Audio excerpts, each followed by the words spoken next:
अगने बवाल घुरे ही का ये हल्ला कर छी रे बाप रे बाप कान फाड़ दिया रो कान फाड़ दिया काली एकटा चुनमुनिया के बियाह शादी नहीं होय छले छोट कुटी के छले एक राती को केना केना क के झाँप दे ओकरा बियाह शादी के लिए अब अपना से तनी फैर गेल ओकर शादी बियाह क के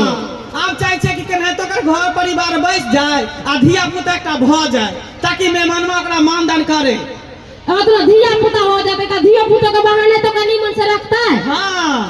आ देखियो कते घर अंगना सुन सन्नाटा रहे न त रहै छले दैया चुनमुनिया त ढुनमुन चलत रहै छले अंगना घर में आ पायल पहिर के छमा छमर करत रहै छले ये हमरो ना पूरा काम धंधा करते हमरो त आराम में रहै छले उ रहै छले ता तो उहे ना चल